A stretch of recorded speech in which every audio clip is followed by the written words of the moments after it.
itu bisa dicampurkan dahulu, kemudian dilarutkan ke kurang lebih setengah liter air minum, kemudian dicampur per 3 kg pakan. Nah, jadi kalau di kolam ini kita berikan pakan 4 kali pemberian pagi, siang, sore dan juga malam, sehingga nanti itu diberikan secara berkala terus-terusan sampai dengan panen. Untuk mengendali lingkungannya kita berikan ton.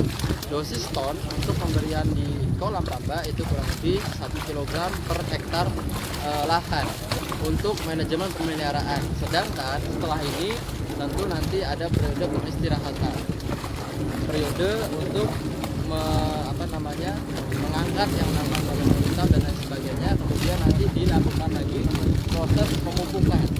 Nah, ketika proses tersebut kita berikan dosis lebih dari pada saat proses manajemen pemeliharaan, yaitu kurang lebih 2,5 kg sampai dengan 5 kg, nanti tergantung dengan kondisi yang ada. Nah, sehingga teman-teman nanti di lapangan melihat apakah ditambah Mitra Nasa seluruhnya itu kondisinya masih normal atau bisa jadi sebelumnya terserang berbagai macam penyakit, sehingga dosis bisa kita tingkatkan sampai dengan 5 kg. Jadi untuk pemberian itu, pemupukan fase awal itu kita berikan kurang lebih 3 kg sampai dengan 5 kg ton untuk ukuran kolam tambak 1 hektar lahan. Nah, kurang lebih kalau di sini 1000, sehingga kurang lebih sudah sampai 1 kilogram.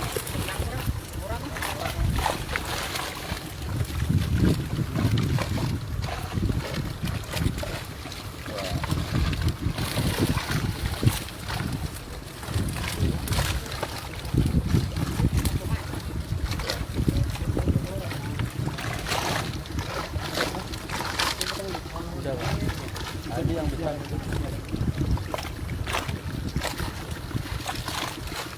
di jaring ya. Ini bayangkan kalau di sungai kayak gini ya, teman-teman sudah sangat mudah dalam mendapatkan bahan pangan asal ikan.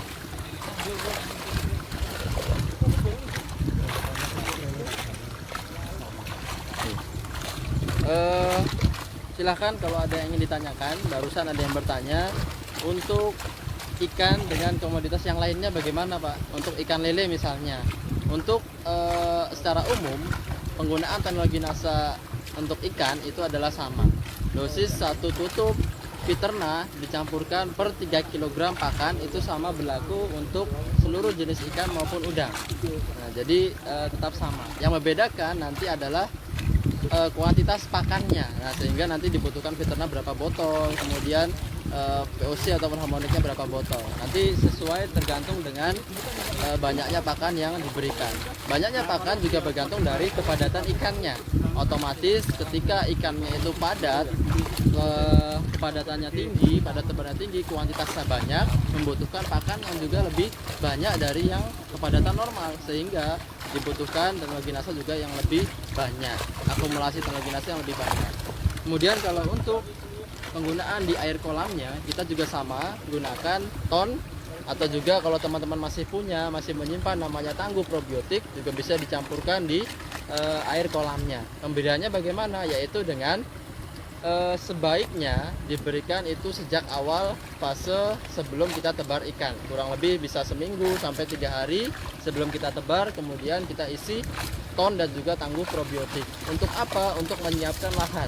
Nah, sekarang bayangkan kalau kita masuk ke ruangannya masih panas, belum siap dan lain sebagainya, itu kan kita tidak nyaman. Begitupun dengan ikan, otomatis ketika ikan masih kecil, masih butuh perlakuan ekstra, itu kita harus siapkan dulu kolamnya dengan menebar ton dan juga tangguhnya sebelum bibit itu ditebar, sehingga ketika kita tebarkan bibit kita bisa puasakan dan juga nanti kondisinya sudah prima, sudah siap untuk dikembang biakan. Dosisnya adalah 1 kg per hektar. Nah, jadi begitupun dengan ikan lele. Ikan lele pun apabila kepadatannya ekstra lebih besar, otomatis kita juga berikan dosis yang juga ekstra. Di sini kita kepadatannya normal ya, kurang lebih 20 ekor per meter persegi. Nah, ini kolam 1000 kita isi 20.000 ekor. Nah, ini jumbo ya, dapatkan dengan kualitas. Nah, ini lihat kondisi ikan yang sudah menggunakan teknologi NASA, seperti yang biasa kita sampaikan bahwa kondisi dagingnya, nah ini dagingnya.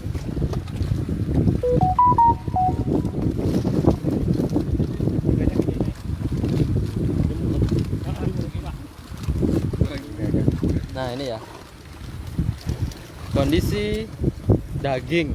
Nah ini daging. Tuh, teman-teman bisa lihat ini tebal sekali. Nah ini ya. Tuh. Kondisinya tebal.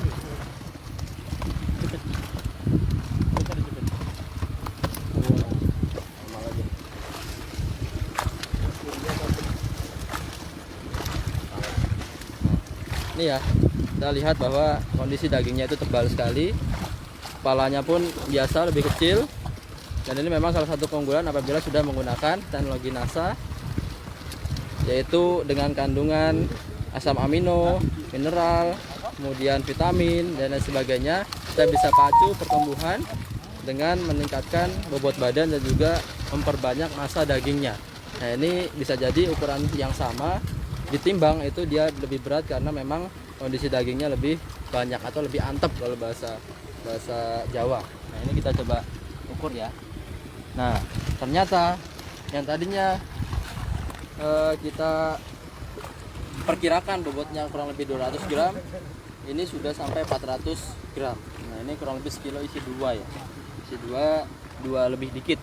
Nah sehingga ini kondisi yang luar biasa, sudah siap untuk kita panen.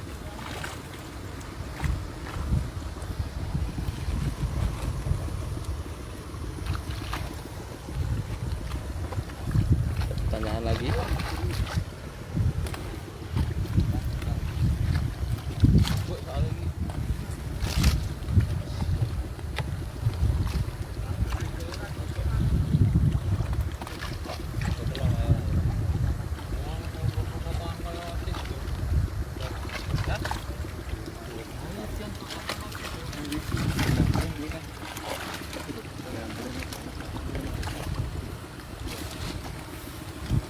Ikan apa lagi?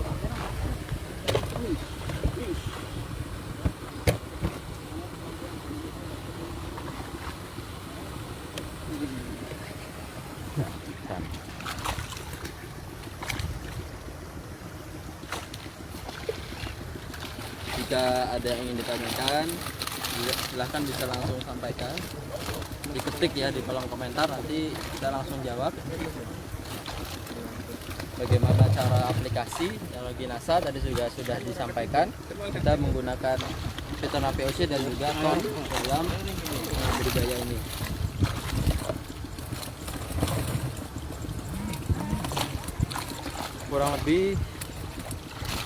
Kurang dari 2 bulan budidaya. Dari awal kita masukkan di 27 Desember.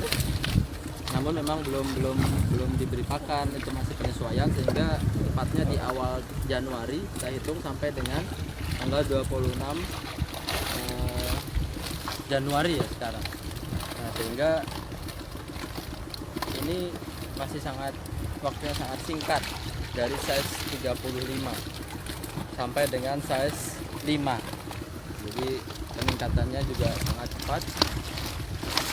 Dan juga bobotnya ternyata walaupun tetap ada yang normal, tetap ada yang lebih di bawah, tetapi mayoritas sudah kondisi yang stabil, yang sudah siap untuk dipanen, bahkan bisa lebih besar, lebih tinggi. Kemudian kita likur di pasani tuh itu awal Desember. Ukuran ya, 35 lah. Tapi kan poso ini minus 10 dino ya. Tak ben minggu tak poso ini. Ini pernah. Nah,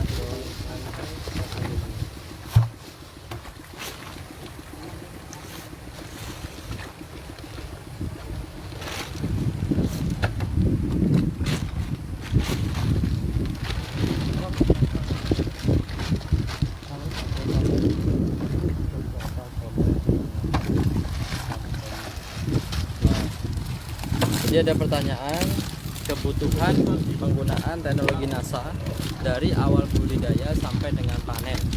Nah, jadi untuk total penggunaan teknologi NASA memang pastinya bergantung dari kondisi yang ada di kolam kita sendiri.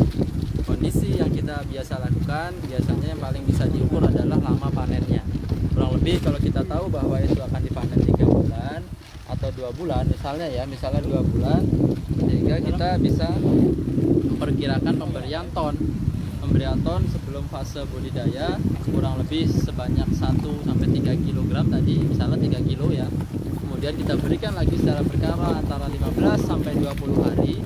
Misalnya 20 hari ternyata kita panen tadi di umur 60 hari, kita memberikan 3 kali perlakuan dengan ton, sehingga kita bisa berikan 3 kg ton untuk pemberian selama fase budidaya. Kemudian pada fase pemupukan kita bisa berikan 3 kg. Total selama budidaya 60 hari dengan pemberian tonnya per 20 hari kita bisa berikan kurang lebih 2 dus ton yang kapasitasnya 3 kilo. Nah, totalnya adalah 6 kg. Itu untuk pemberian ketika kita ingin memanen di kepadatan normal, di kondisi yang normal dengan pemberian 20 hari sekali sampai dengan panen itu kurang lebih 6 kg ton. Nah, jadi itu pemberiannya. Kemudian kalau untuk pemberian pakan, pemberian peternak itu kita bandingkan juga dengan kebutuhan pakannya. Contohnya dalam fase produksi kita habis kurang lebih sebanyak 1 ton pakan. Nah, sekarang kita bandingkan kurang lebih 1 tutup itu untuk 3 kg pakan. 1 tutup untuk 3 kg pakan, sehingga kurang lebih 500 ml atau 1 botol peternak itu untuk keperluan pakan 150 kg. 1,5 kintal itu butuh 1 botol peternak. Nah, sehingga kalau di 1 ton pakan kurang lebih dikalikan 6 botol ya, kurang lebih 6 botol untuk kebutuhan pakan 1 ton. Nah, jadi tetap bergantung dari kondisi kolam yang kita budidayakan. Bisa jadi kepadatannya lebih tinggi, bisa jadi selama fase budidaya ternyata ada kendala sehingga perlu peningkatan perlakuan dari lingkungan dan juga dari nutrisi vitaminnya. Sehingga bisa sekali sering peningkatan penggunaan teknologi NASA itu dilakukan. Apalagi kalau kita tahu sering hujan misalnya, kita bisa berikan dolomit dan juga tonnya ditambah dan lain sebagainya, sehingga itu bisa kita perkirakan sebelum kita budidayakan. Nah, jadi seperti itu teman-teman, untuk banyaknya teknologi NASA yang digunakan untuk kolam tambak itu kita bisa hitung, kita bisa perkirakan dari awal. Nah, mungkin ada lagi yang ingin ditanyakan, silakan.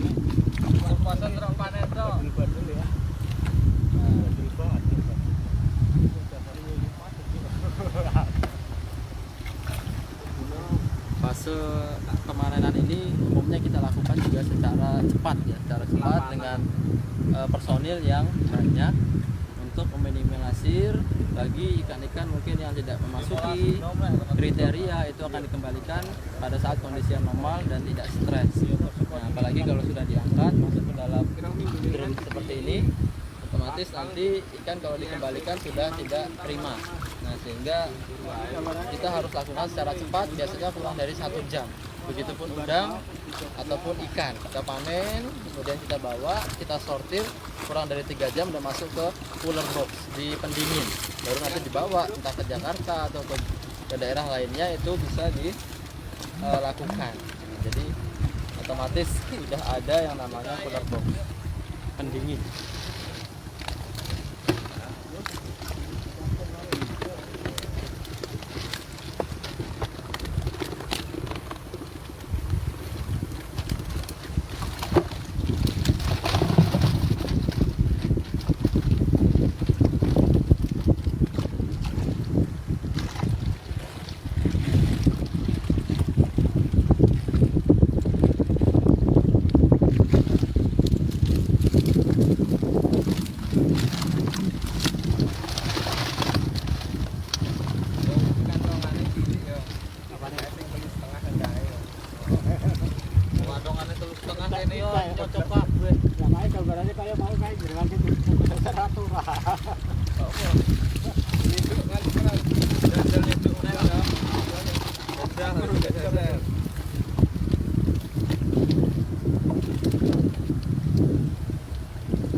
kok gak dibawa ini.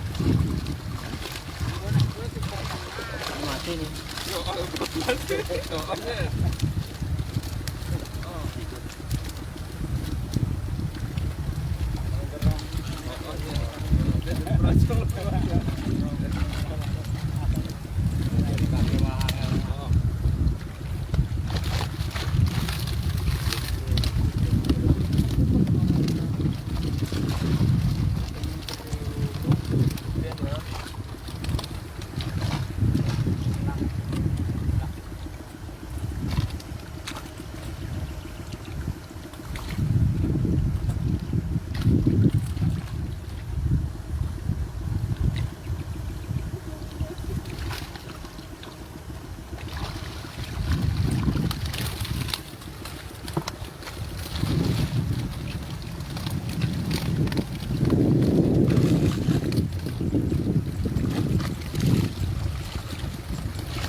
Kalau diangkut semua kan semua berarti.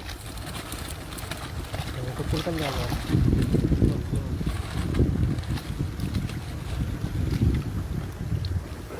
Ukuran jaring. Iya.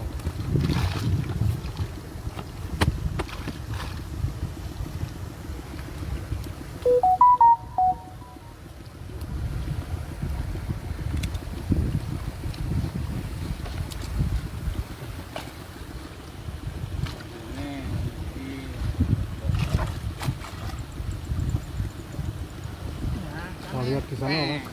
Iya, Karena kan ada esnya kan. Masih aja ya.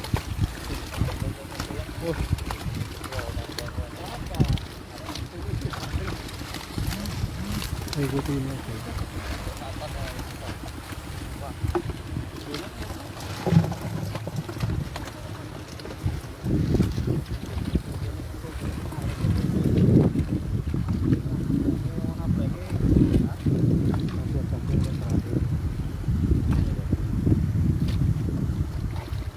Kalau sama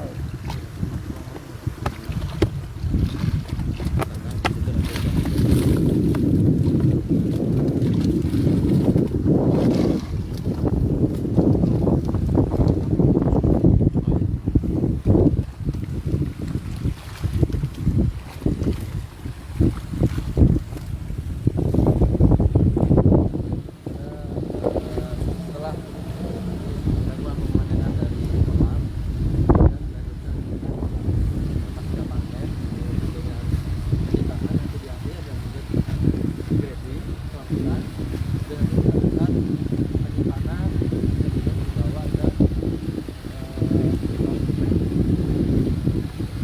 kita transportasikan dari sini menuju ke tujuan.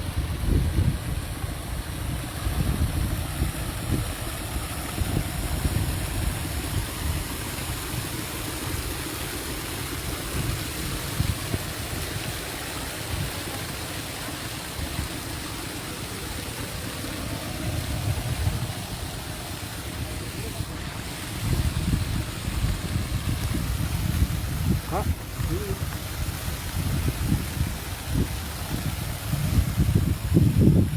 ya, ini yang kita lihat ada dua petak.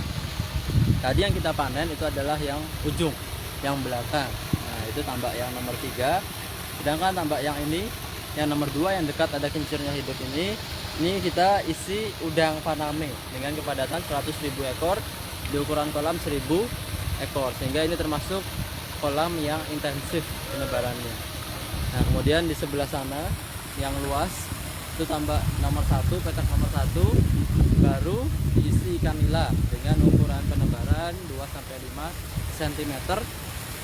Berbeda dengan tadi yang kita panen, ini lebih kecil penebarannya, sehingga nanti kita bisa pantau lagi dari ukuran kecil tersebut kita bisa panen di ukuran konsumsi, di ukuran konsumen itu kira-kira berapa lama waktunya, dan juga bukan hanya nilai, kita juga coba sedikit tebarkan ikan koi di sana. Di kolam nomor 1 dengan kepadatan juga yang lebih tinggi 2000 meter persegi, kita isi 60.000. Jadi kurang lebih 1 meter isi 30 ekor. Nah, kalau tadi isi 20 ekor, yang selanjutnya ini di kolam yang nomor 1 ini kita isi 1 meter diisi dengan 30 ekor ikan nila merah. Nila merah biasa ya.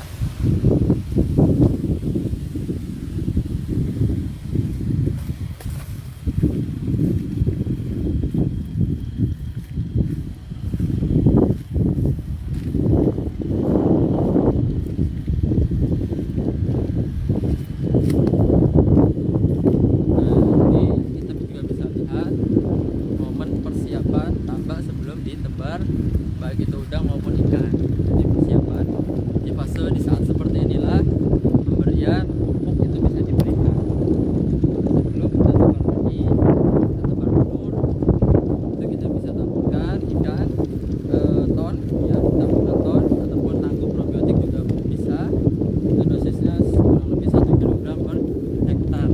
Jadi di fase persiapan ini sambil menunggu ekosistem di air itu juga terbentuk, baik itu pakan alami, plankton yang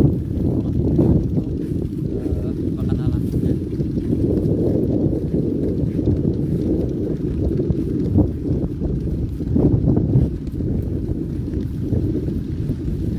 Jauh.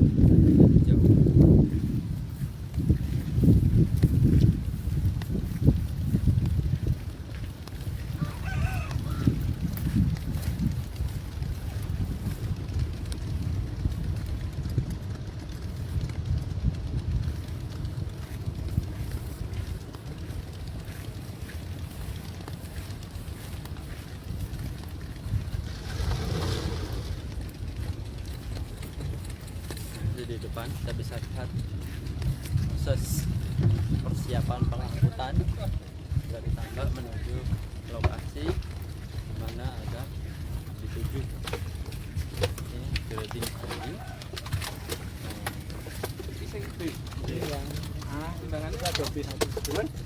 Nah, ini kita lihat di sini proses persortiran atau grading itu dilakukan secara manual. Manual dipilih dari tambak tadi, kemudian dipilih, didapatkan grade atau ukuran masing-masing. Ada grade A maupun grade B. Nah, ini kita bisa lihat yang grade A itu yang di depan teman-teman. Nah, ini kurang lebih di bobot 175 gram. Nah, jadi atau size-nya 5 sampai 6. Nah, ini untuk grade A. Kemudian yang di depan itu ada grade yang B, grade B. Ini yang lebih kecil dari 175 gram. 5 sampai 3 ya. Ternyata ada juga size yang sampai 3. Nah, 300 sampai 400-an gram. Lebih dari target minimum grade A.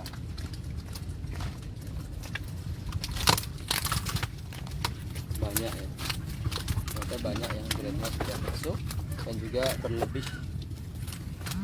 Itu sedikit.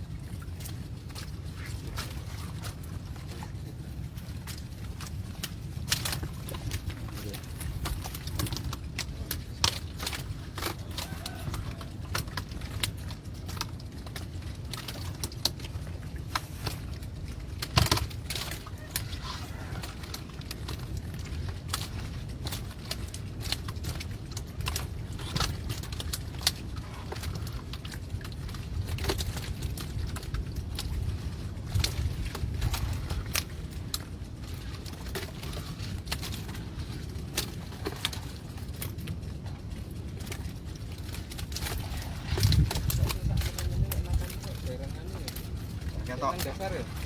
Tengah-tengah di bawah Pak, tengah-tengah. Rata-rata Jaga di muter ini kan dhuwur.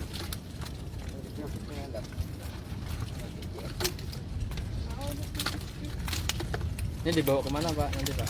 Semarang Pak. Semarang. Ya. Jadi teman-teman tetap di rumah, stay at home. Kami yang mengantarkan semuanya sampai dengan tujuan.